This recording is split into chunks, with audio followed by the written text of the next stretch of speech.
All right, guys, welcome into Just Sayin Podcast, college football podcast with Jake and Sutton here, episode number 22. Jake's getting back from his little rendezvous down in Jacksonville.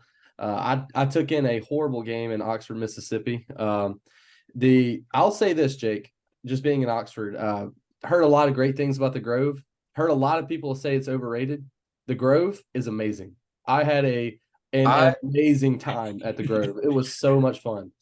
I've never heard anyone call it overrated. I've So heard Brandon Walker has called it overrated. Obviously, a Mississippi State fan, but Brandon Walker's called it overrated. And I've heard some other of my friends that have been to Oxford call it overrated.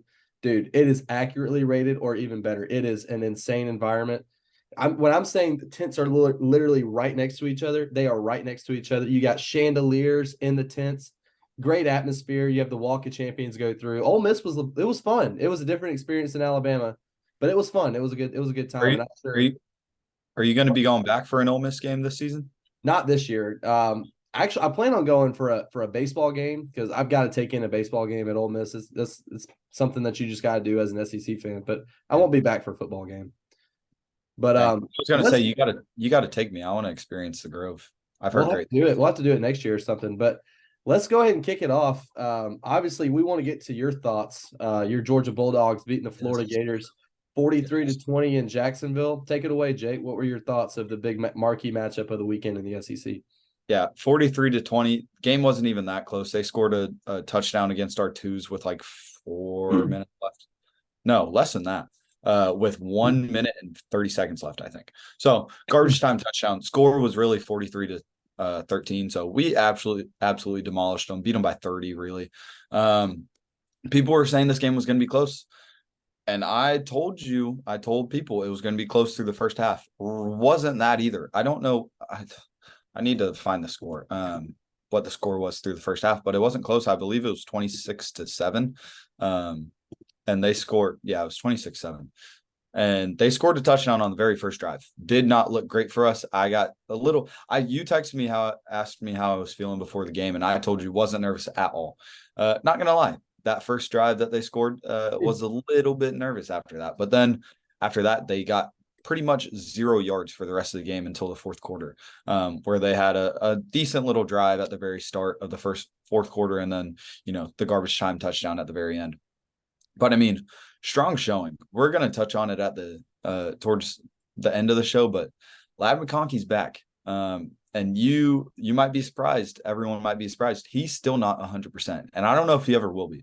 Because the way Kirby said in his presser is that they have a rhythm for him that doesn't really anger or cause issues with his back, and they're going to stick to it. And so the reason I know that he's not 100% healthy isn't from what I'm hearing or anything inside the program. It's just from watching warmups down there in Jacksonville, where I don't know if you've probably seen wide receiver warmups where they go up and high point the ball. He doesn't do that. Whenever they do that, he just goes in over the shoulder catch. So, I mean, maybe he's 95%, maybe he's 90%. I don't know. But obviously he's not 100%. But, he went absolutely off. 6 receptions, 135 yards with a touchdown. He finally found the end zone again for the first time since Cincinnati. And, I mean, because he hasn't really played. So great to see it from him. And I don't know. We don't need to talk about it here. But Carson Beck needs to get some Heisman hype. Not saying he's top 4, not even top 5, but he's definitely top 10 now, especially with some of the other quarterbacks dropping out. He's led our team, and he's done a great job with it. And he is – I saw PFF's ranking. He's the second best quarterback ranked among passing grade. And I know PFF isn't that great, but still, he's been great. And he's played like the second best quarterback in SEC this year, behind Jaden Daniels, of course. But I mean, Dejon Edwards, we talked about it. He was going to lead the pack in rushing yards, had 96, 2 touchdowns on the ground. We had 3 touchdowns on the ground in this game. When you look at it, it was just a massacre on all sides. We had a punt block go for a safety. I believe we had 3 sacks. Nope, we had 4 sacks. And 2 of them were fumbles. They hopped on one, we hopped on one. So, strong showing. And I know we destroyed Kentucky, but I think this is the best we looked all year, especially because this was a game where I know Florida wasn't ranked in the top 25, but we both thought they were. And I can't remember. We're going to do top 25 later. Yeah, I took them out. because it I wasn't the took him best shot. out too. Yeah. Yeah. But I mean, either way, we both thought they were a top 25 team coming into this game. Line was dropping down to 14. People expected this game to be close. And it's moments like that where people thought Kentucky was going to cover against us. It's moments like that where we step up and we prove to the public why we're back-to-back national champions and have a chance to go 3 in a row. Well, I think another crazy thing to take away is first game without Brock Bowers and you go up and put up 43. And that shows the depth that Georgia has and the talent that they have on the outside. It's why I told you that we're going to be way better once Brock comes back because we know how to run an offense with him. We're going to learn how to run an offense without him. And so when you throw Brock Bowers into that offense, it's going to be elite. It's going to be elite. Yeah, it's definitely going to be a good offense when everything gets going. And I kind of want to hit on a few Florida things. Obviously, Florida, we've talked about it all year. When I did the surprise players of the year at the beginning of the year, I mentioned Montrell Johnson Jr. and I mentioned Trevor Etienne. Well, there's Montrell Johnson Jr.'s rush numbers in this game are a little inflated. He carried the ball 9 times for 82 yards, but his longest carry was 48 yards. So you subtract 82 from 48, that's 36. So he had 8 carries for 36 yards besides the 148-yard rush. So Montrell Johnson Jr. really wasn't effective in this game. Trevor Etienne was 7 carries for 42 yards, and then Trayon Webb had 4 carries for 17. But Graham Mertz was sacked 4 times in this game, had 2 fumbles and lost one of them. He did have a rushing touchdown in the game. It was a QB 1-yard carry. It was a QB sneak. So yeah, I didn't watch the game, but I did see when I was out in the Grove, I saw that Florida was up 7-0, and I was like, oh wow, I did not expect that at all. But then next time I checked, it was like 26-7. I was like, oh, there's Georgia, they're back. And then Graham Mertz, I don't think he played awful throwing the football. He's done what he's done pretty much all year. He's distributed the ball pretty effectively. Nothing, no long throws, just mainly pretty short throws. Just get to your playmakers and let's see what they can do once the ball's in their hand. So he didn't play bad, but with Florida to have success on offense, they have to be able to run the ball, and they just weren't able to against the Georgia front, which has kind of been the Georgia mantra for the past 3 or 4 years since Kirby's been there. They've been able to stop the run. And then on the Florida side, obviously, Ladd McConkey's going to get a bunch of looks there with the game he had, but thought Dejon Edwards and Kendall Milton looked pretty good in the run game, going back and watching a few of the highlights. Obviously, Dejon with 2 touchdowns and Kendall with 1. They still need to get better, I think, at running the football. Kendall averaged 4.2, 6.4. If you're going to critique anything in the Georgia offense, that's where you're going to critique right now. But my main takeaway from this Georgia offense is that O-line protecting Carson Beck. No sacks allowed in the game against a Florida defense that is known to get a lot of QB hurries. They have struggled with not getting sacks this year, but Georgia was able to keep Carson Beck clean for the most part. He had 5 carries for 10 yards. So I thought that was my biggest takeaway from the game is that Georgia O-line.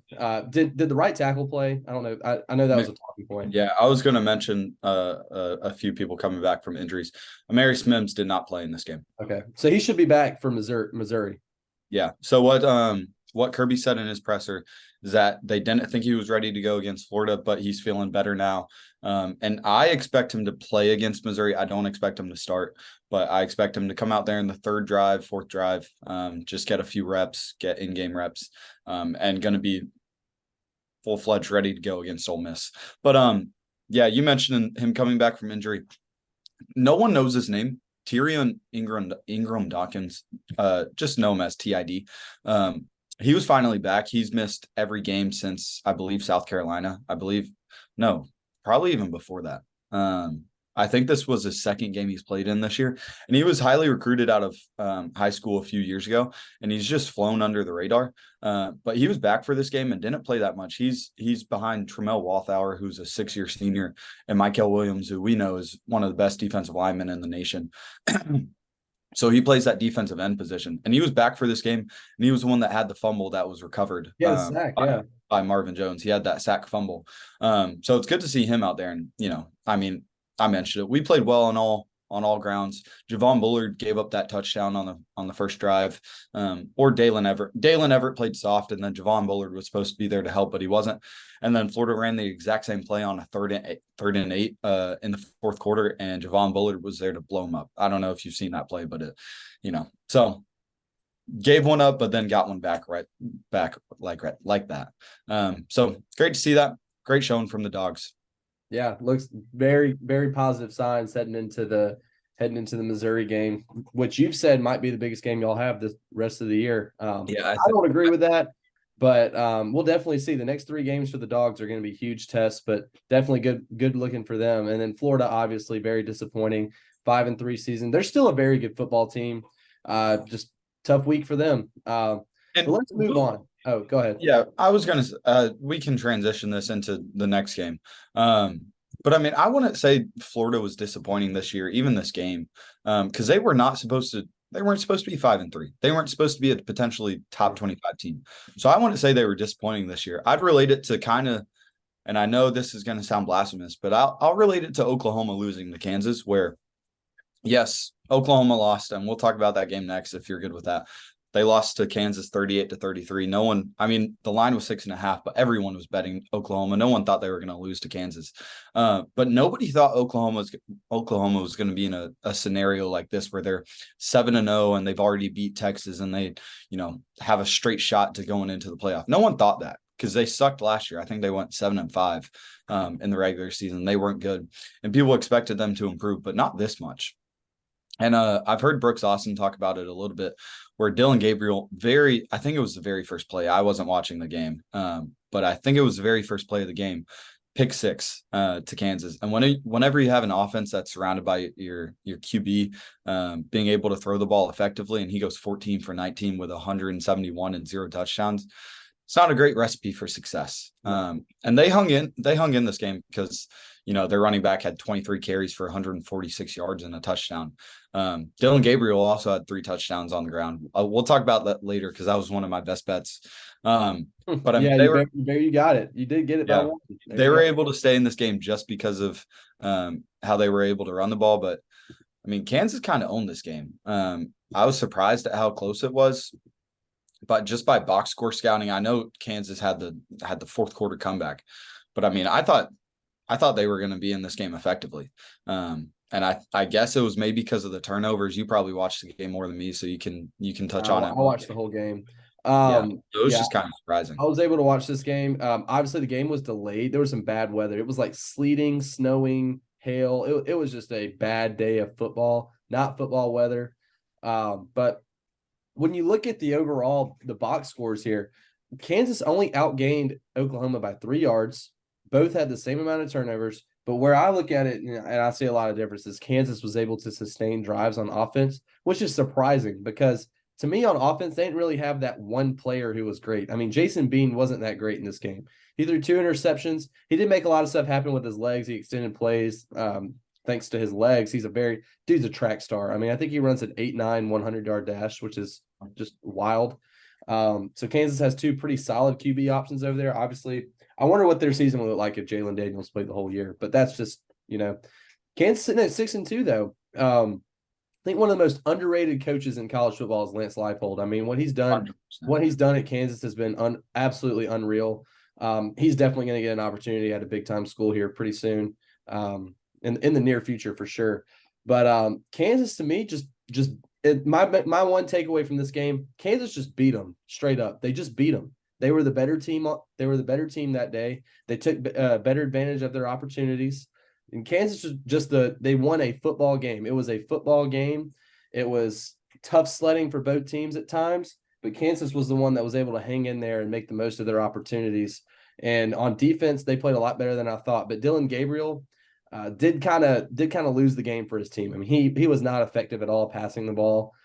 Even though he completed 14 of 19 passes, it just wasn't working for them in the pass game. And then it was a big loss for Oklahoma when they lost their leader on defense, Danny Stutzman. He was out for most of the second half with injury. So that was a big loss for them. If he played, maybe a different scenario, maybe a different ending, maybe not. But you just got to tip your hat to Kansas. They stayed in there. They took the punches and they punched back a little bit harder than Oklahoma did. And that's just kind of what it came down to. Yeah. We can transition this out to the Pac-12. Talk about I was right. Was I not right? Was I you right? were you were, Was and right. I definitely agreed with you. But it was a top 15 matchup. So it was theoretically the game of the week, but the way it was played out, not the game of the week. Oregon, Utah. Oregon blew the brakes off of them. They I could have won said this it could game get by ugly. I they said it could could have won get this game ugly. by 70. I mean, the first time I looked at the box score, or sorry, the score, it was 21-3. So I mean, just by looking at the box score, Bo Nix had a great day, 24 for 31, 248 with 2 touchdowns. Went off. Bucky Irving again. He's been one of the most consistent running backs in all of college football. Had 14 carries One for of the 80. best running backs in college football. That too. And then when you just look at, I mean, Troy Franklin too, been one of the best receivers in football. They just have one of the best in every single position. Troy Franklin, 8 receptions for 99 yards and a touchdown. And then that defense was stout. I don't know how many yards. Yeah, on the ground, Utah averaged 2.8 rushing yards. Not great. And then maybe they were able to throw the ball. Nope. Bryson Barnes, 15 for 29, 136 yards, 2 interceptions. Just couldn't continue what he did against USC. And I told you that USC defense is trash. Bryson Barnes, I know it was a great success story the week before. This was not a great showing. I mean, and I touched on what Brooks Austin said earlier, but he said this as well about Oregon, is that they're maybe getting to that upper echelon with Georgia and Michigan, where Georgia and Michigan are no doubt the 2 most complete teams in college football, and Oregon right there is probably at 3 for me. And they've shown they can win a game, a physical game, a shootout, and maybe that loss to Washington was just a fluke. Who knows? That'll play itself out. But Oregon looks really good, and I'd be scared to play them right now. Yeah, Oregon does look really good, and Bo Nix looks like a completely different quarterback this year than he has looked in the past. I wasn't able to watch this game, but I did see bits and pieces of it, and it was just like I said. I mean, I thought Bryson Barnes was the wrong quarterback to play for Utah this week, and I don't know what the status is of Nate Johnson, but I felt like his abilities as a quarterback are a little obviously completely different than Barnes, but it would have fared better in the game having a more athletic quarterback, because we know Barnes. We've watched him play a couple times this year, right, Jake? We've seen him sit in the pocket and just sit there and not move and just wait for open receivers. You can't do that against a defense like Oregon who gets after the quarterback. Can't do it. And he tried doing it again, and he ended up on his back a few times, and they were disrupting him. They were hurrying him, forcing him to make some bad throws, some inaccurate throws, and they just weren't able to sustain anything on offense, and it didn't help that they couldn't run the ball either. So Oregon was constantly providing pressure. That front seven was great. Obviously, the 3-headed monster on offense for Oregon with Nix, Irving, and Franklin. To me, Irving is one of the best backs in the country because he can do it all. He can run it and he can catch it. I've seen him catch against Washington. I thought he was particularly impressive in the passing game with his ability to catch the ball. But Troy Franklin's a really good receiver that's getting overlooked. I know we were talking about Ladd being an underrated receiver. Troy Franklin doesn't get the praise he deserves either. He can go up and high point a ball. He can run right past you. Big physical guy. So Bo Nix and that offense looks really good. And like you said, I do think they're one of a very complete team in college football right now. And if I think if they played Washington again, they'd probably beat them. Especially the way Washington's been playing. They've been struggling a little bit here recently, but yeah, I mean, what I said was true. I thought it was a bad matchup on paper, and it turned out to be a bad matchup in person, and Oregon just got the best of them. But speaking of another bad matchup, we kind of transition. The Louisville Cardinals demolished the Duke Blue Devils. We won't talk a lot about this, but 23-0 Louisville over Duke. Riley Leonard played in this game. I didn't expect him to play, but it wasn't like Louisville was just lit up the scoreboard passing. My guy, Jawar Jordan again, gave him the helmet sticker a couple weeks ago. 21 carries, 163 yards, 2 touchdowns. It's no secret how Louisville is going to attack teams, and it doesn't matter. They just run the ball straight through you every time, and that's how they're going to win the game. And that's exactly what they did again this week. Great showing on defense. Riley Leonard was 9 of 23 for 121 and a pick. Their leading rusher had 23 yards rushing. Couldn't sustain drives, had lost the turnover battle, and only had 202 total yards of offense. That is a recipe for disaster, and a disaster it was for the Blue Devils on Saturday. Yeah. Duke still, I mean, it sucks for them. Riley Leonard, fought through a lot of adversity, didn't play great at all. 9 for 23, 121 yards, 1 interception. Louisville still in the thick of it for the ACC. We'll touch on it later too. UNC pretty much kind of out of it now. How about we touch on that now? Let's just go to it. Yeah, let's go ahead. But Louisville definitely still in it, 7-1. Dude, I was watching that Georgia Tech North Carolina game. Let me first say, props to Brett Seether. He's a Georgia tight end transferred to Georgia Tech. Has 5 receptions on the year for 4 touchdowns. He had 2 touchdowns in this game. Pretty good. Had the game-winning touchdown. But when you just look at the box score, Georgia Tech only scored in the second and fourth quarter. 24 points, 22 points. So I don't know what it was with North Carolina's defense in the second and fourth quarter. Played fine in the first and third, but just absolutely melted when it came down to it.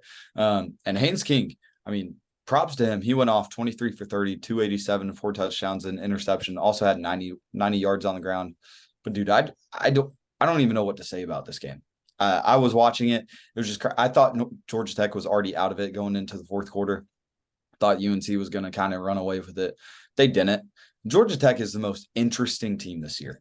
They are so weird. They lost to Ole Miss earlier in the year, got blown out by them, but then they beat number 17 Miami. We've talked about that win a lot, and then beat number 17 North Carolina. But then they have an 11-point loss to Bowling Green at home, and then they only lost at Louisville the very first game of the year by 5. So I mean, they're not a bad team. They're not a bad team. Don't really know what to make of them. They're good offense. Their defense atrocious, but their offense is good. I don't really know. Crazy because they were a triple option team 2-3 years ago. Yeah, it just sucks because North Carolina is going to sell their best QB ever in Drake May, and they're not going to have him anymore after this year probably. And their running back went off too, 29 carries for 153 yards, 2 touchdowns. Marion Hampton's a dude. They're just going to sell. Their defense is going to sell a really good offense. So sucks for them. Sucks for any North Carolina fan out there. I apologize for you. But well, they're all waiting for basketball season anyway. They're all waiting for basketball season anyway. But that sucks for Marion Hampton, and it sucked for Sam Howell too. I mean, Sam Howell, his sophomore year was a dog, and then his junior year, he ended up being a 5th-round draft pick because of how bad North Carolina was. North Carolina lost him a lot of money, which they did a big disservice to Howell. And I think Drake May is going to be fine. He'll still probably be a 1st-round draft pick. But, they sold on Sam Howell. But the Georgia Tech running game, 48 carries as a team for 348 yards, averaging 7.3 yards a carry with 2 touchdowns. Haynes King ran the ball well. Dante Smith was my takeaway because I got to watch the very end of this game when they were trying to put it away on that last drive, and they were just handing Dante Smith the rock, and he was taking it for first down after first down and was finally able to knee on the ball and win the game. He was dominant in this game. Obviously, Haynes King, 4 touchdown passes. He's gotten substantially better since he's left Texas A&M, which I think speaks a little bit on Jimbo. I mean, Jimbo's supposed to be this quarterback whisperer, and a dude leaves his team and is better. Very peculiar there. But yeah, able to spread the ball out a lot of different guys catching passes. Former Alabama player Christian Leary had 2 catches in this game. He jumps off the board to me just because I know the name. But you're right, Georgia Tech is a very interesting team this year. Some weird wins, some very weird losses for them. But that ACC picture, Georgia Tech's head coach Brent Key, former Alabama assistant, was talking about how they're the most interesting conference in college football. I disagree. I think the Pac-12 is, but this ACC, I think the ACC has obviously a clear favorite with Florida State, but the mid-tier, the low tier, and kind of in between there for the ACC is very interesting the way it's shaken up with kind of how Duke's fell off the rails. Clemson, we'll about to talk about them. They've kind of fell off the rails. NC State, they beat Clemson this weekend, showed that they could beat some teams. Louisville 7-1. Louisville is 7-1, and nobody's talking about them. That's crazy.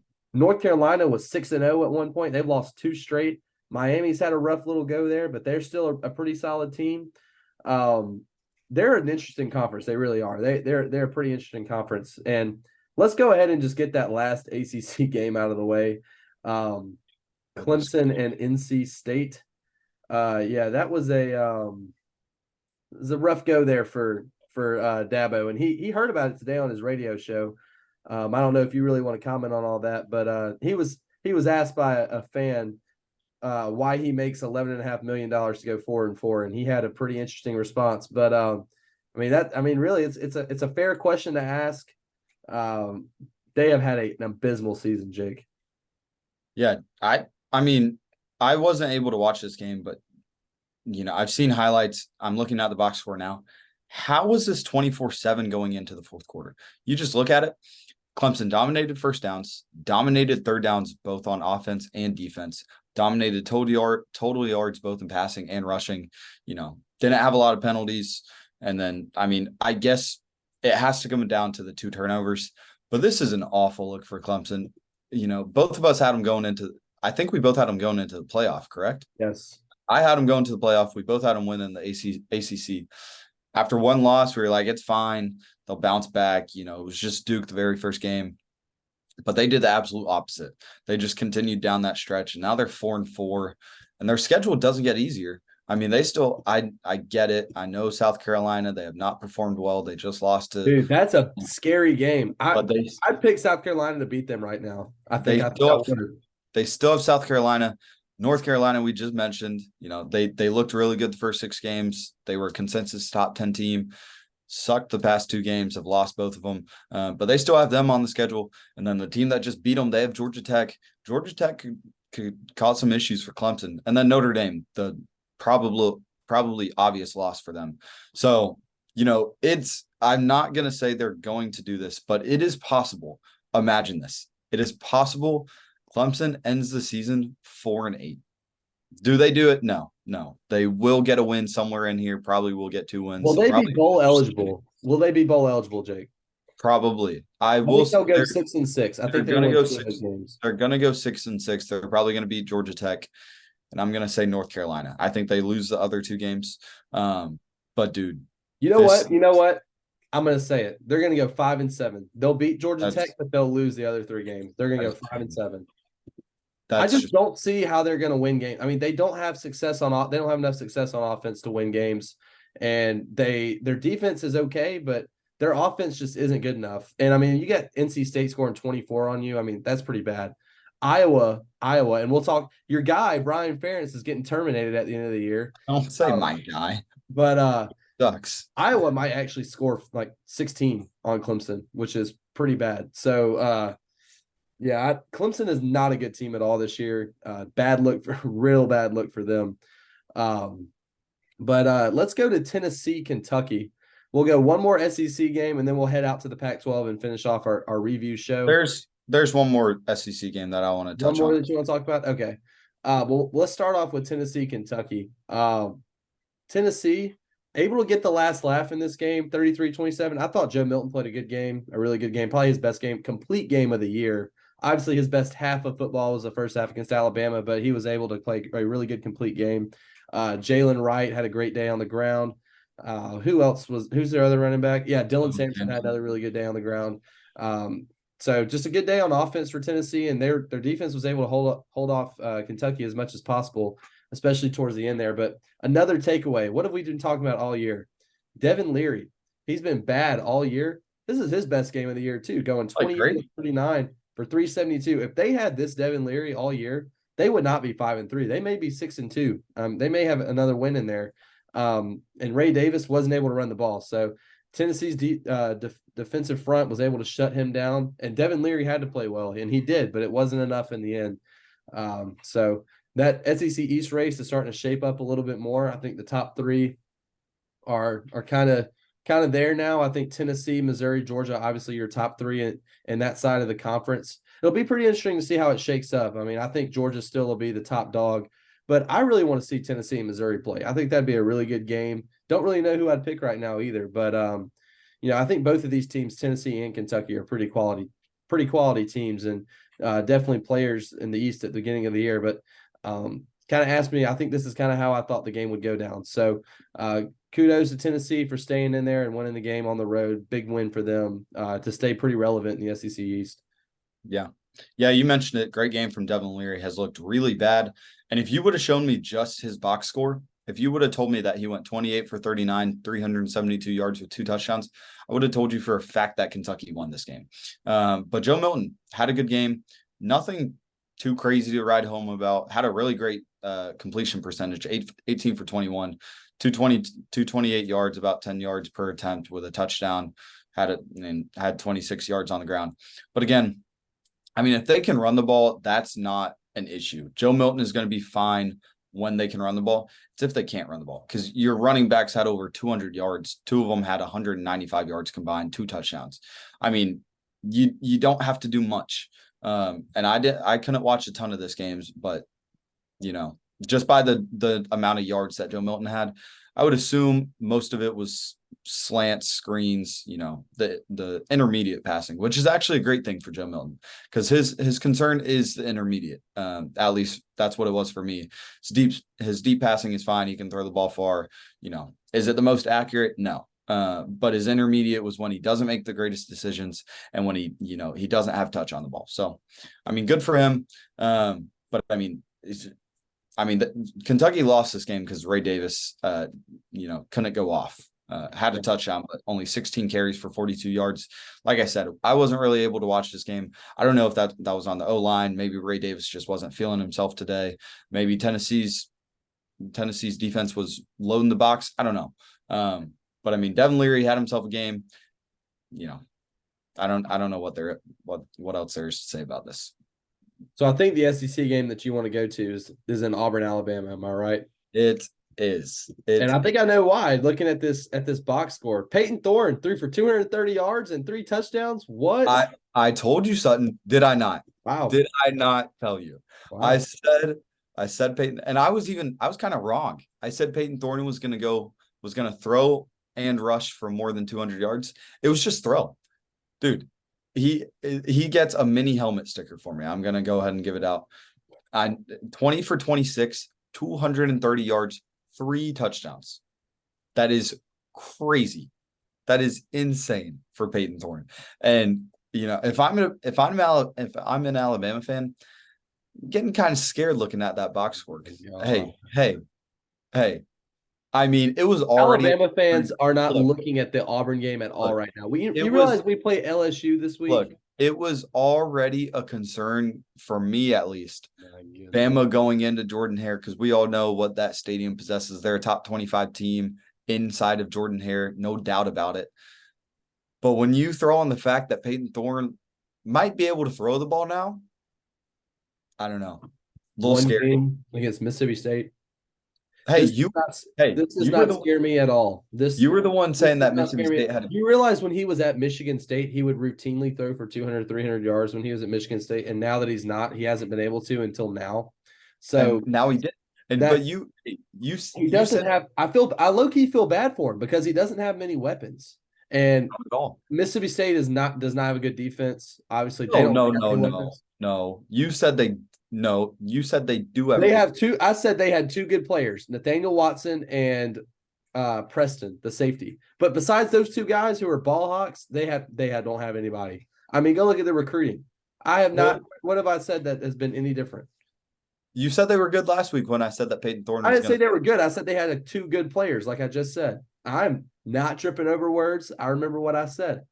I expected Auburn to win this game, and I expected them to cover. But also, you got to look, Jarquez Hunter, 17 carries for 144 yards. He did it on the ground, too. It was a complete game on offense for Auburn. Yeah, it was.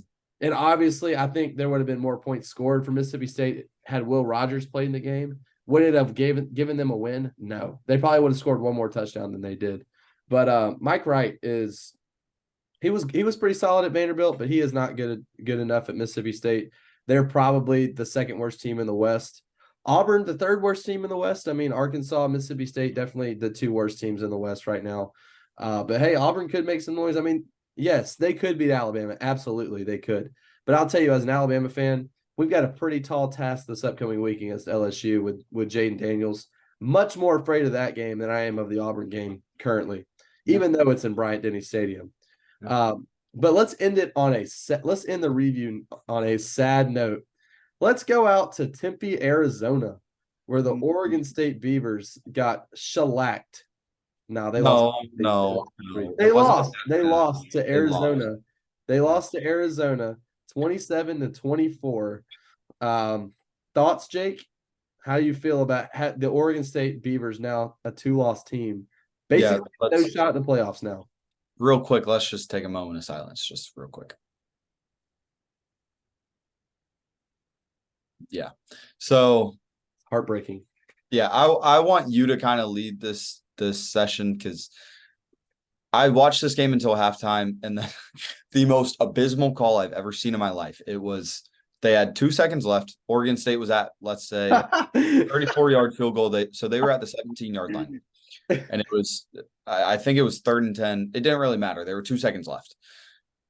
For some unknown reason, don't ask me why, they faked the field goal, and that would be fine. Maybe, throw in a trick play. You're playing Arizona. You're expected to win the game.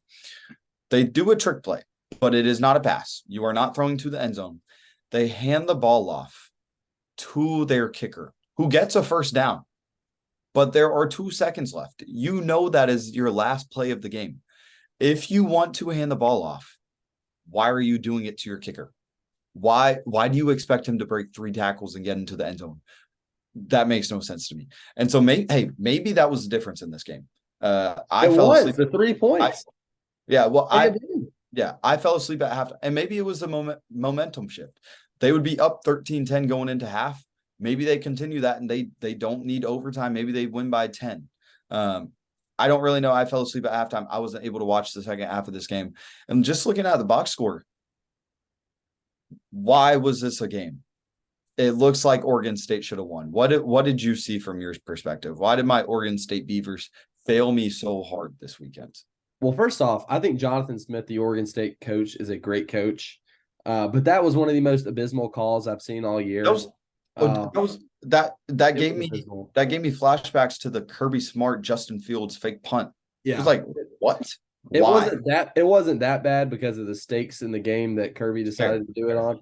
But yes, it was an abysmal call. And what have we been saying about this Arizona team? They're a team that's surging. They're good. If you give them something to get their hopes just continuing to go, because if you kick a field goal right there, the game's still in hand for Arizona. They can still come back, but you gave them all the momentum going into the half. You completely drowned your team's momentum. Just a horrible call from Jonathan Smith. I'm sure he'll learn from this. He's going to be a good coach. Probably going to be a guy who gets hired away from Oregon State too. To your demise there, Jake. But Oregon State, I still think they're a good team. They just ran into a buzzsaw in Arizona, who has been they've been on fire. I mean, that's what I saw. Noah Fafita, the backup quarterback at Arizona, and I looked, Jake.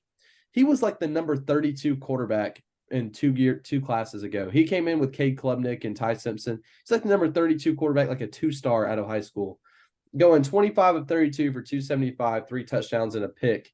Obviously, he's their backup quarterback. Their starter, Jaden DeLora, is a really good player. He's been hurt a lot this year. Arizona couldn't run the ball in this game. It was really they put almost their entire offense on Fafita's shoulders, and he was able to come up with it. And then obviously DJU, 16 of 30, 218, 2 touchdowns, had a pretty off day at quarterback. They even tried a new quarterback in there, a freshman named Childs, last name Childs. That dude looked good. He's got some promise. Jonathan Smith's highest recruit ever is their backup quarterback. He's a 4-star. Highest recruit ever that he's ever gotten at Oregon State. And that dude's got some promise. So Oregon State fans, none of them probably watch this show, but they all can feel good knowing what they've got after DJU leaves this year.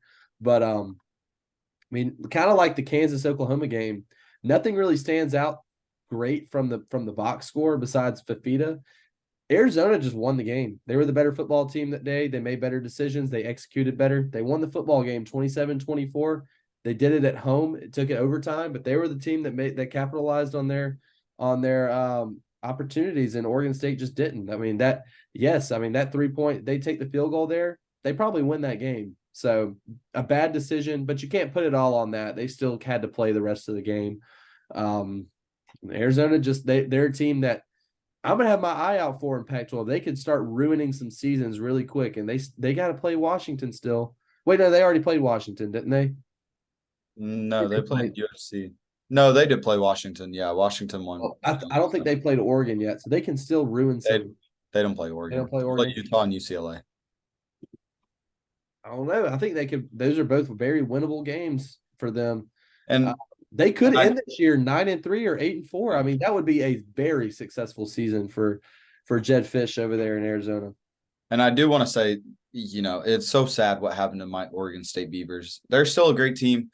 And also, I gave my two teams as Oregon State and Nebraska. Nebraska was looking like an awful pick going 0-2 to start the game or start the season. Since then, they're 5-1 with their only loss to Michigan, looking like they might win the Big Ten West. So that's all right. looking You like just gave them the kiss of death. Every time we say a team's going to win the Big Ten West, they just go on a Iowa. losing spree. Iowa. So that's looking more and more like a success. This is looking more and more like a loss. But I will say, I know Oregon State lost. I know Arizona looked better than them, but that doesn't really make when they play Oregon and Washington, that doesn't make that an easier game because this is still the exact same team. They still have the goal of winning the Pac-12. That's still in fruition. That can still happen. So, it sucks for Oregon State. It sucks for my belief. But it is what it is. I'll sleep at night, not well, but I will try to sleep tonight. Yeah, my two teams were Wazoo and Colorado, and both of those are looking not great. So you kind of went 0 for 2. I went 2 for 2. Well, it's okay, guys. Actually, Colorado is not a complete L. Well, Alabama and Georgia are still alive. That's all that matters. So let's revisit some best bets from week 8. Is it week 8 or week 9? It's week 9. Week 9. Best bets. I had a great week. Lock of the week hit. All 3 of my over-unders hit, so that will definitely be back in this upcoming week. Went 1 for 1 on my games. The only game I lost was Florida State, Wake Forest. I had Wake Forest covering. I think they lost by 24. I had them covering 19. No, they lost. My Virginia Tech pick. I was watching that game on Thursday night. They demolished Syracuse. They won by 28, and they was it 38-10? Yeah, it was 38-10. It was a three-point spread towards Virginia Tech. I said, let's hammer that. You agree with me, and look what happened. So my lock of the week was South Carolina, Texas A&M under 54.5 points. The final score there was 30-17, A&M with a win. So that hit. Clemson, NC State over under 44 was the over under. I clicked under on that one as well. And the final score was 24-17. So that was under 44. And then I had the Georgia, Florida over at 47. And obviously a 43-20 was the final score. So that hit pretty well. So really Georgia good. Almost did that themselves. Yeah, very good week of best bets for me. Yeah, mine wasn't too shabby either. Obviously, you went 5 for 5, or what was it? 4 for 5. Yeah, 4 for 5.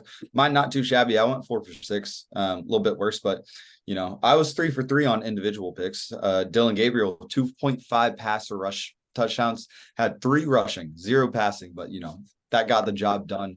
That was pretty much the only one that you disagreed with me on. But then Dejon Edwards, 83.5. That was pretty easy.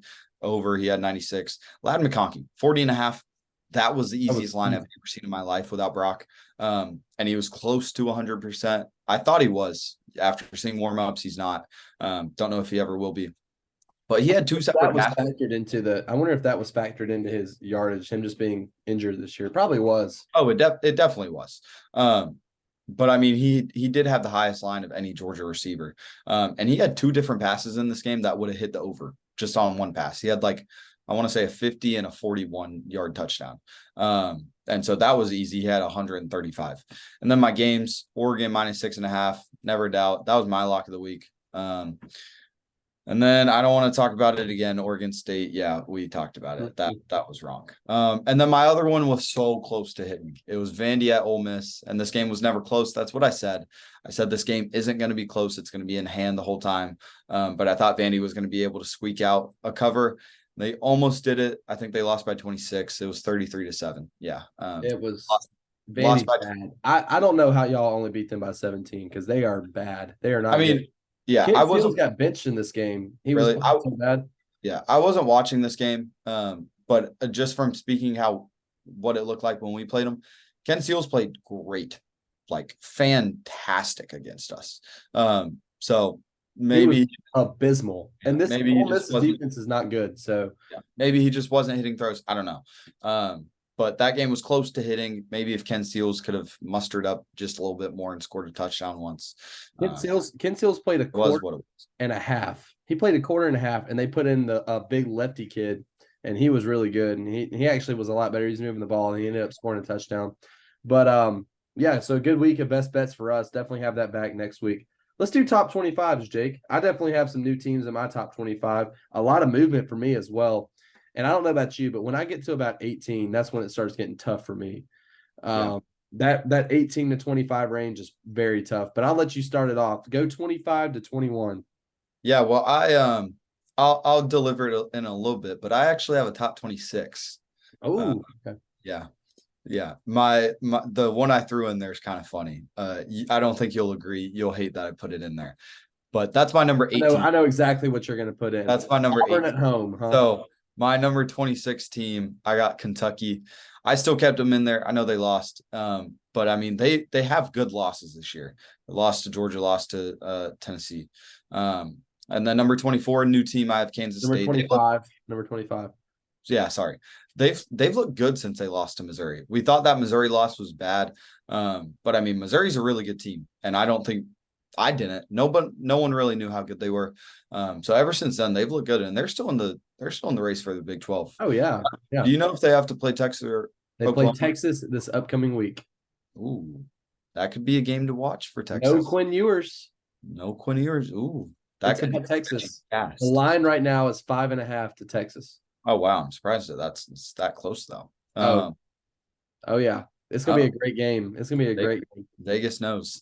But then I also have Duke, who dropped a few spots.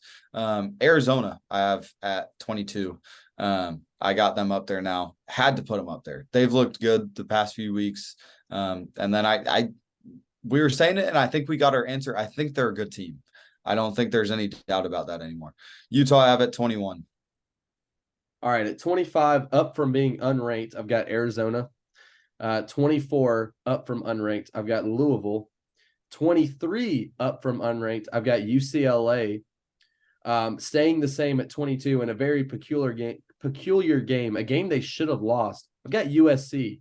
Why is USC in your top 25? They should have lost to Cal. Why are they in your top 20? They should have lost to Cal, because I still think they can beat a lot of teams just because their offense is that good.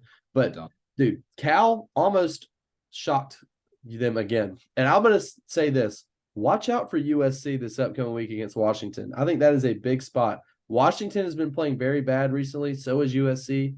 USC will be at home. Who knows? Do the Huskies slip up against USC on the road? Maybe. And at 21, up 4 spots, a team that I thought was going to struggle on the road this week. Horrible conditions. Air Force. They are horrible conditions against Colorado State. They had that game in hand the whole game. Ended up winning by 17, I think, 30-13. This was funny. The Colorado State student section got penalized 15 yards for throwing snowballs at the Air Force players. Dude, that was just like just a completely whack penalty, like one I've never seen before. But Air Force has been so impressive this year. So I have to put them at 21, up 4 spots. I mean, they've been very impressive. They might be playing for a Fiesta Bowl this year. They may be the best Group of 5 team, but I don't think they are, but they could be. That would be crazy. Yeah, going into my top 20, I'm not even going to talk about the extra team. Going into my top 20 through 16. 20, I got Tulane. Was your extra team Auburn at home? I'll talk about it. Okay. I got Tulane at 20. Didn't look good against Rice. They only won by 2, but that's why they didn't even move in my rankings. 19, I got Kansas up from unranked. They look good. And, I mean, I said it whenever they played Texas with Jaden Daniels. I think they could have won that game because it was close through the first half, close through the third quarter. And then, it went to the ceiling. And then 18, I'm not going to talk about it. I have Oregon State. They dropped 8 spots. That sucks. But then my other 18 team, Auburn at home. They are a top 20 team when they play at Jordan-Hare. I don't think it's close. They played us close. They played Ole Miss close. They beat Mississippi State. They have another SEC win in there somewhere, I think. So I know they have 2 losses at home, but those are against 2 now top 10 teams, in my opinion. And they've looked good in both of them. And so, especially now that Peyton Thorne has shown that he can throw for more than 225 yards, can throw for 3 touchdowns. Who knows what's going to happen when they play in Jordan-Hare again against Alabama Crimson Tide. And then at 17, I have UCLA. They jumped 5 spots for me. And then Tennessee, I got at 16. Yeah, so for me at 20, I've got Utah dropping only 2 spots. Exactly what happened is what I thought was going to happen against Oregon. I thought they were going to get demolished. It was just a bad spot for them. So I'm not going to hold it too much against them. But a team that I think I've been severely underranking and who I have at 19 up from unranked, just kind of watching them play, looking at their box scores, looking at teams, I've really been unfair to this team, and that's Tulane. I have Tulane at 19 up from unranked. Liked what I've seen from them this year, especially they played Ole Miss very well without their starting quarterback earlier this year, and I just have not given them any of the attention they deserve. So I gave them the attention they deserve this week. This is a weird time for them to jump 6 spots though. Yeah, I started thinking about it. They look bad. I think they would beat Utah, Air Force, USC, all those teams I had in front of them. That's why I put them at 19. That's fair. They look good all season, even in that loss to Ole Miss. It was just this week they look bad. They barely beat Rice. Yeah, but Rice is a better team than I think people give them credit for. I actually said Rice was going to cover that spread, and they did.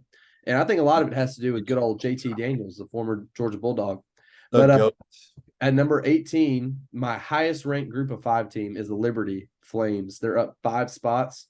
They look very good. I mean, I thought they might slip up a few times on the road against Jacksonville State, against Western Kentucky, and they've been able to really play very good football. Caden Salter, the Tennessee transfer, has been a really good quarterback for them. Just a good ball distributor, and they're able to run the ball very effectively and have a pretty solid defense. So Liberty's at 18 for me. Down 3 spots is your Oregon State Beavers at 17. And then up 4 spots is Tennessee at 16. We have them at the same spot, but I think their win against Kentucky was a big one for them. So good for them. Yeah. My number 5, I'm kind of just going to fly by this because my top 15 really hasn't changed that much, except for my top 5. I'll hit on that a lot. At 15 team, I got Louisville, 14 Missouri, 13 LSU, 12 Notre Dame, and Oklahoma's down to 11 for me. Yeah, so at 15, you touched on them earlier. I think you have them severely underranked, and they are a very dangerous team, and that's Kansas State. I have Kansas State up 1 spot to number 15. I'm going to give you a little, preview. They're going to beat Texas this weekend. They're going to go on the road, and they're going to beat Texas at DKR in Austin without. Wait, it's 5.5, and they're playing at Texas? Yes. They're going to go on the road and they're going to beat Texas, and they're going to push themselves into the Big 12 championship conversation. I think they do end up facing Oklahoma in the Big 12 championship game. And at this point, they're one of the hottest teams in college football, right up there with Arizona. Great defense, great offense. Both of the quarterbacks they've tried out there, Will Howard and Avery Johnson, have been outstanding. And I just continue to – and DJ Giddens is a great running back, so I continue to think Kansas State is going to just keep climbing up my rankings because they've looked great. Up 1 spot at 14 is Mizzou, obviously getting set for a huge game against Georgia. Really looking forward to that one. At 13, I have them at the same spot. LSU, big game against Alabama coming up this upcoming weekend. At 12, same spot, got Ole Miss. And at 11, same spot, I've got Notre Dame. Wow. Except for 15, of course, but 14 through 11 are pretty close. Notre Dame's 1 spot off. I have Ole Miss in my top 10 now. Ole Miss is 10. I know I haven't said I'm the biggest fan of them this year, but they just keep on winning games. That's really all that matters. I know Vandy sucks, but they covered the spread. So it is what it is. So 10, I got Ole Miss. 9, I got Bama. 8, I got Texas. Penn State, I got at 7. Then here's where things get interesting. Washington dropped 3 spots for me, down to 6. It wasn't so much that I'm worried that they look bad. It's just the other teams, all 3 teams that jumped them, have looked really good. I know Ohio State, who's now in my top 4, didn't look the greatest against Wisconsin, but they got the job done pretty easily. Whereas Washington, this is the 2nd straight week where they really struggled. And Stanford's tight end, I believe it was, tight end or wide receiver, whoever it was, they don't drop a wide open trick play. Washington could have lost this game. So they haven't looked great, but it is what it is. They found a way to win.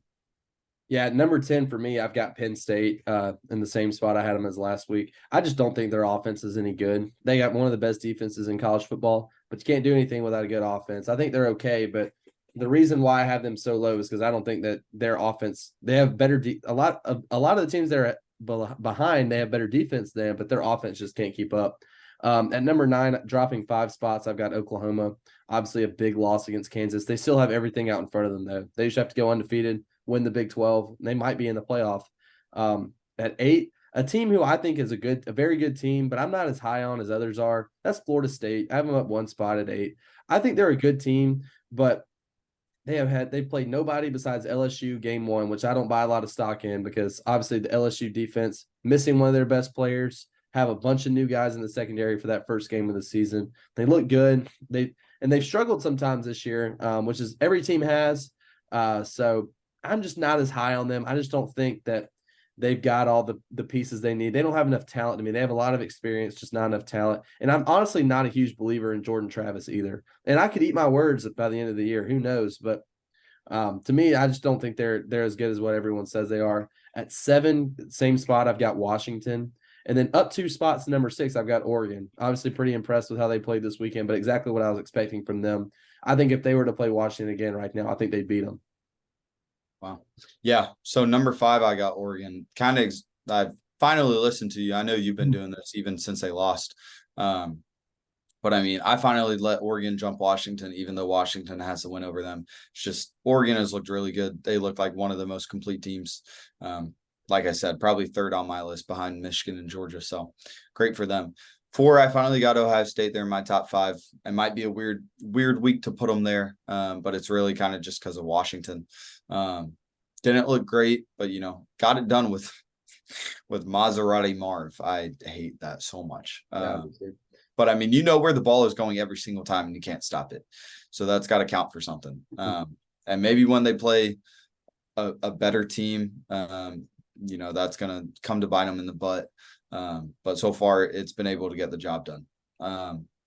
Number 3, you mentioned them. I have FSU at 3. They've just, at the start of the year, people thought they were frauds. And then quietly, they've turned into a top 3 team, in my opinion. I mean, everyone they're playing, they're destroying. Ever since that Clemson game, they beat Boston Virginia. College. They struggled big time on the road against a bad Boston College team. Yeah, I mean, and I'll say this again, what I've said every time we do a top 25. Every single team has struggles. Yeah, you're right. So they looked bad against Boston College. They snuck out of Clemson with a win, but since then, they beat Virginia Tech 39-17, never struggled. Syracuse 41-3, never struggled. Duke 38-20. Wake Forest, everyone thought Wake Forest was going to cover. Everyone was putting their money there. 41-16, never a doubt. So I mean, they've quietly just turned into one of the best teams again when people thought they were. So they went from contenders to frauds, and now they're back to contenders, in my opinion. And then my top 2 didn't change. Georgia at 2. I mean, they looked amazing, but I'm not going to jump Georgia or jump Michigan just because they look that great. They got to do it consistently. Michigan, I have at 1. Yeah. So for me at number 5, staying the same as last week, I've got Texas. And what I'm about to say is going to blow your mind because I have Alabama at number 4, up 2 spots. This is a ranking system for right now, and I think don't change it now. No. This is how it's been all year. I'm ranking them week to week. And this is a power ranking. If Alabama played Texas right now on a neutral field, I'm taking the Crimson Tide. And a lot of it is to do with Quinn Ewers not playing. I think this Texas team without Quinn Ewers is a different team. Obviously, Alabama lost. How bad we lose to them? By 10? I do think on a neutral field, Alabama beats this Texas team by 3 without Quinn Ewers. I really do. Well, let me throw something at you. If yours is a rankings and you predict Kansas State, it's a power rating. Or whatever it is, if you're playing on a neutral field, how do you have Kansas State at 15 and Texas at 5 when you think Kansas State is going to go into Texas? I still think that Texas is the better team, but the way that it's the same thing with Arizona. Like I have Arizona ranked behind Oregon State, but I think the way that they've been playing recently, the surging, it's something you can't really account for when you're looking at teams. Like their momentum, you can't really account for that. Arizona started 0-3 the year. They're now 5 wins in a row. They're a team that's surging. Washington to me is a team that is decreasing. What would you say? Declining? I think Washington's a team that's declining. I think Penn State's a team that's declining. So I still think they're all really good teams. And when I'm looking at them on paper and say, well, I think if this week and this week they can play, if they played on neutral field, one would win. But you can't account for some of the stuff like team mindset, the way teams play week in and week out. Kansas State, like I said, is a surging team, and I think Alabama's a surging team. I think we have another reason why I put Alabama so high is because we still haven't seen a complete game out of Alabama this year. We've seen some really good halves, we've seen some really bad halves, and obviously Nick Saban's the GOAT for a reason. He's the best coach in college football for a reason.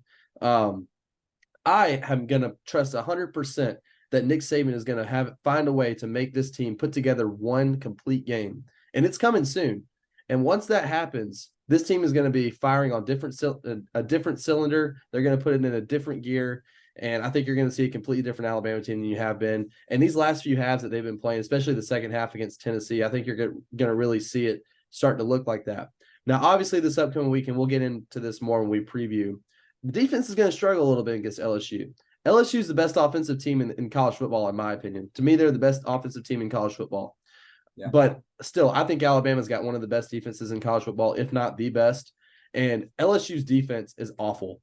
Alabama's offense, you will see a complete game from Alabama's offense this upcoming week. That is my prediction. You had a bye week to prepare. You will see a complete game from the Alabama offense. Maybe not the complete team, but you will from the offense. So right now, I think if Alabama played Texas, and when Ewers comes back, I would put Texas ahead of Alabama just because I think he means so much to Texas. Malik Murphy played well, but their offense started struggling at the beginning of the game, and I think it's going to be a little bit of an adjustment period. And like I said, Kansas State is on fire right now, so I think that they might just get the best of Texas in this scenario. If Texas played Kansas State week 2 like they played Missouri, Texas beats the crap out of them. But if now the way they're playing right now and without Quinn Ewers, that's my prediction. So Texas at 5, staying the same. Alabama up 2 to number 4. I've got Michigan down 1 spot to 3, and I'll kind of give us a preview because I want to talk about this on our next show. I want to talk about just the Michigan scandal in general, but more so a question that's kind of piqued my interest I've been talking about. Let's say Michigan goes 13-0, Jake, and this is just food for thought. You can sit on this for the next few days. If Michigan goes 13-0, do you let them in the playoff? Just sit on that. Does the playoff committee say, okay, since you guys cheated, and especially with all the new evidence, do they say you guys are not getting in the playoff because you cheated? A 13-0 Michigan team. The thing is, we'll dive into this more later this week. Yeah, the thing is, you have to though.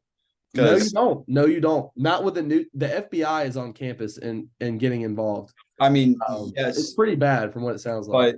And I hate to do this, but coming from my law background, I mean, they're innocent until proven guilty, and everyone knows they did it. Everyone knows they did it, but you cannot. I mean, say the 0.5% chance that they didn't do it, then you're cheating them out of a potential national championship.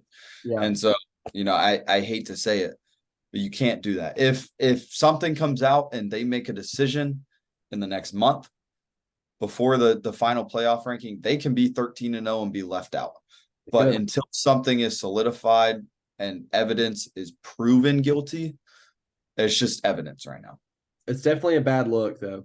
So because we were supposed to talk about that on this show, but we'll talk about it next time. What was your hot take about it? My hot take is that Jim Harbaugh will not be the head coach of the Michigan Wolverines in 2024, but in fact will be the head coach of the Chicago Bears in 2024. That is my hot take. He'll be back in the NFL, and he will not be there to face the repercussions of his actions that he's had at Michigan. Repeatedly lying to the NCAA. I mean, just crazy stuff. So Michigan down 1 from 2 to 3. Down from 1 to 2, I've got Ohio State down 1 spot. Kyle McCord is just not it. Not good. If he's not throwing to Marvin Harrison Jr., they're in trouble. If Marvin Harrison Jr. was to go down this year, they're going to be in big trouble. He is not a good – I mean, he's not a good quarterback. He might be one of the worst quarterbacks they've had in a long time.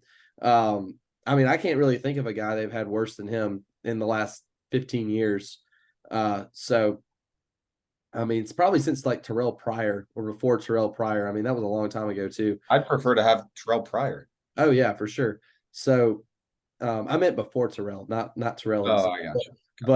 But yeah, Ohio State, they've got some problems on offense. I know if you can get the ball to Marvin Harrison, problem solved. But when you start playing better defenses like Michigan, and Alabama's and Georgia's and things like that, when you're having trouble, I don't know if Calvin McCord's gonna be able to lead this team to a win. But that defense is amazing. Obviously, they've got great weapons at running back and receiver, and a pretty solid O line. One that lost a lot of guys last year, but have really been able to replace. And then obviously, number one, I've got Georgia up 2 spots. Very impressed with the way they played against Florida. More so without Brock Bowers. And I expect them to keep doing that. I have them covering this week against Missouri.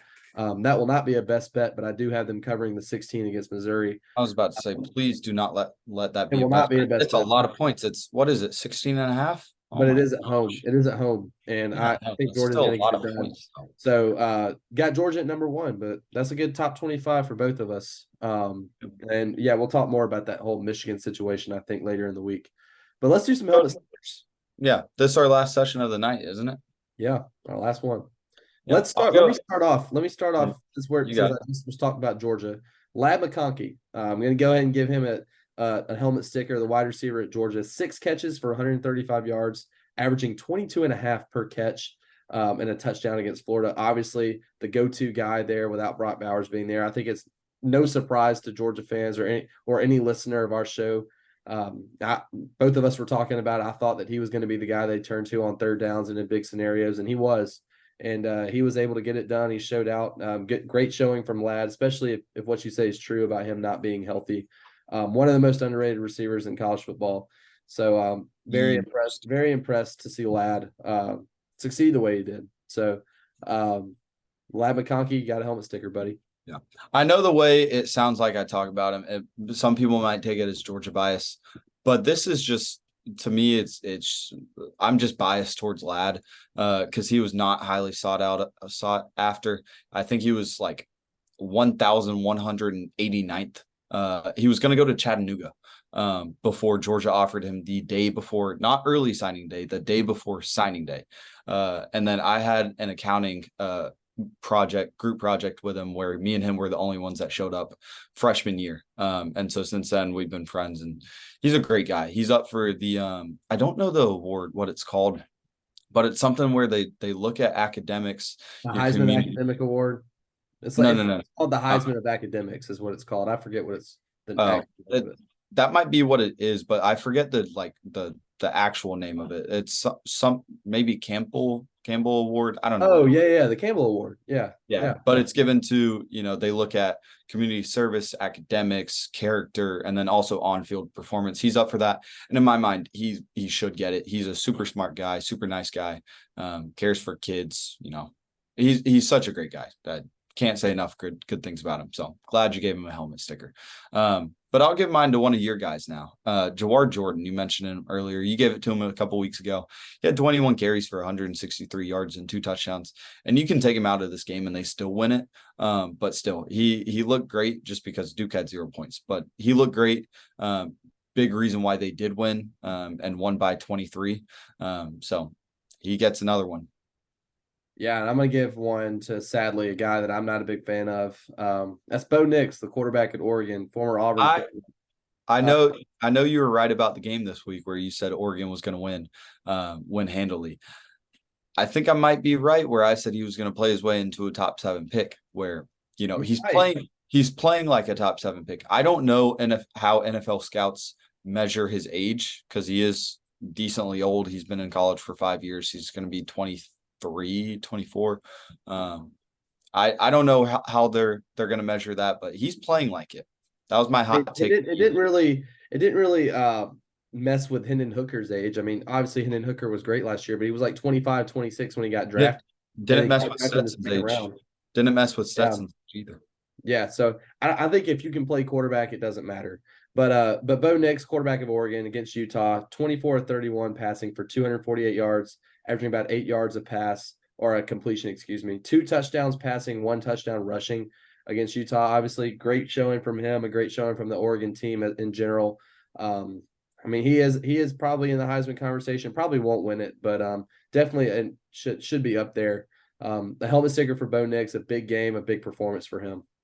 Yeah. And mine, I'll just hit on real briefly because we talked about this game.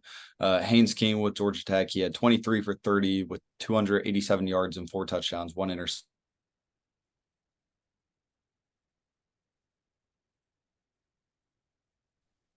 He definitely deserves it. Big reason why they won. Yeah, and then a guy that I think is definitely deserving of a Heisman, being in the Heisman race, because he has been everything to this team. And a lot of people will laugh. Jake didn't really laugh, but he did say it's kind of far fetched, which it is far fetched. But this guy has just meant everything to his team this year. This is the second time I've given him a helmet sticker, and that's the running back for Oklahoma State, Ollie Gordon the second. 25 carries for 271 yards, averaging 2.8 yards a carry and 2 touchdowns versus Cincinnati.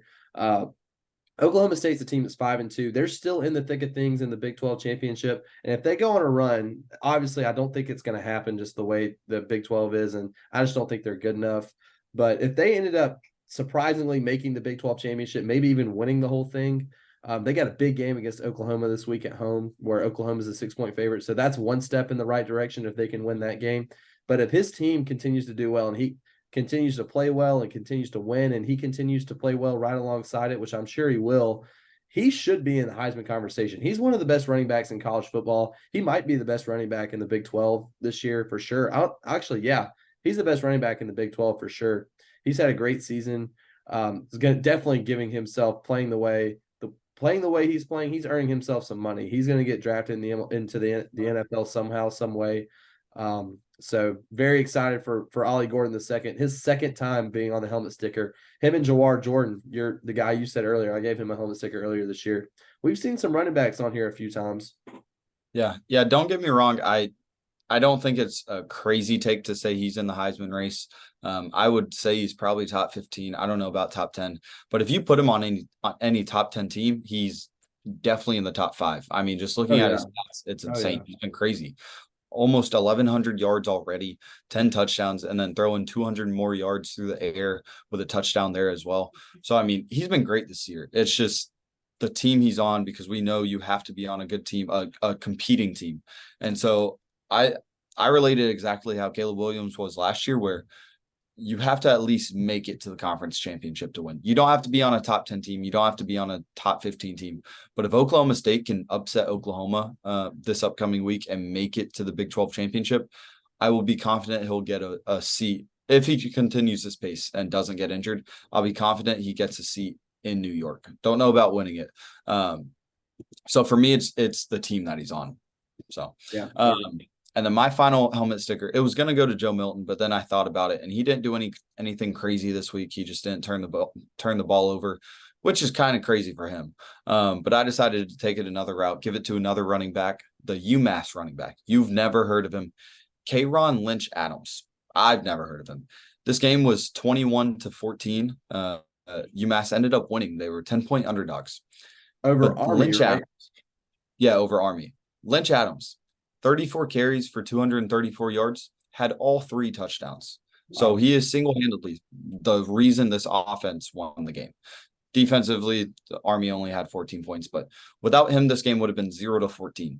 So that's, the O-line, you got to give them credit too with this. And that's saying you got to give it to them. The big boys up front, man, make it work. But yeah, I mean, no running back can do anything without a no line.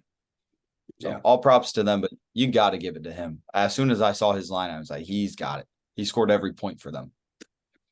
All right, guys. Well, another successful show. Jake, you want to close this out? Yeah. Guys, if you haven't yet, go subscribe, tell your friends about us, go comment. If you're here, go comment your favorite team. I know most of you are probably Alabama fans, maybe some Florida fans. Nick, I'm looking at you. Sorry for how this past weekend went. Well, you still better be watching. So yeah, go comment your favorite team. And like I said, tell your friends about us. But until then, we'll probably see you. We'll have this episode up tomorrow morning, on Tuesday morning, then probably another one up on Thursday morning or Friday morning.